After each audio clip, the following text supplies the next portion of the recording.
I'll now get on to scenario 2, and in this I will paint a war game situation, which is a hypothetical situation, again relating to the subject that we are talking about. 10 terrorists sneaked into Mumbai, hypothetical, or for that matter, any other city, anywhere in the world, armed not with automatic weapons and grenades, but something more lethal and potent. They carried a form of bacteria and deadly toxin. In groups of twos, they moved out to different points in the city and contaminated the water supply to a few residential areas, including the upmarket ones. And I'm relating it to Mumbai and the slums of Mumbai. 60% of Mumbai's population is living in slums, and perhaps you know the condition of sanitation. There's hardly any infrastructure. We're talking about a very poor water supply system, one tap supplying water to families. So imagine the condition over there. A major hospital and a railway station.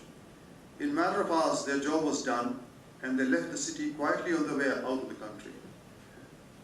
The lethal contaminants they used were, as shown on the slide. These deadly poisons were released at a few selected points in the water supply system of the city. 2 days later, by the time the terrorists reached their homes, the city they left behind was fine to cope with seriously ill patients, whose numbers kept increasing with each passing day. Please remember, I'd like to emphasize this. I have intentionally selected the slum areas as one of them because of the bad infrastructure there. There is secondary problem generated by the primary problem of contaminants. There's no proper sewage system, there's no water supply system, much less the other facilities of infrastructure.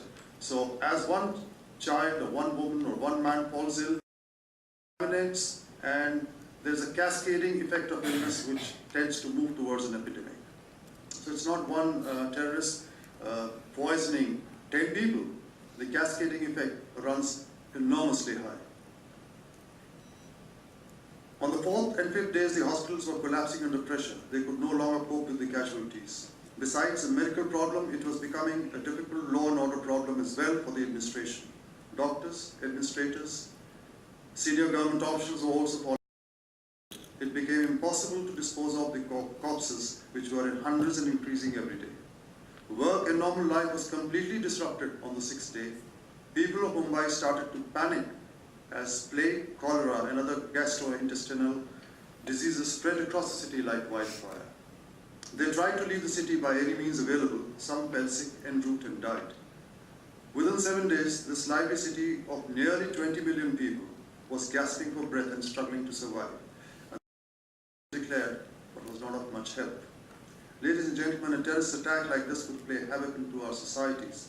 Let us recognize this great threat and act before it's too late. I come to the lessons learned from this hypothetical scenario. Firstly, it's time a global alliance was formed to deal with this threat, which has the potential of causing disasters that are similar in scale and magnitude to a WMD strike. Society needs to stand up and oppose tooth and nail the perpetrators, abettors, and supporters of terrorism.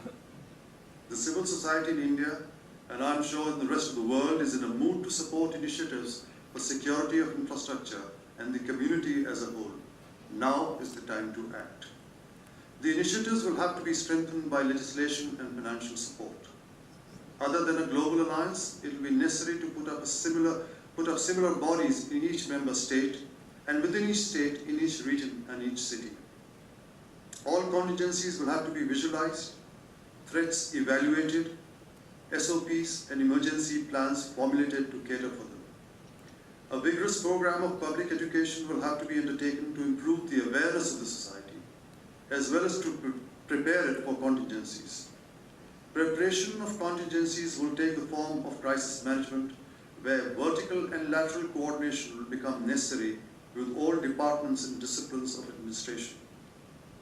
Measures to detect, stop, and isolate contaminated water supply and methodology for ensuring vital water supply during an emergency will have to be worked out.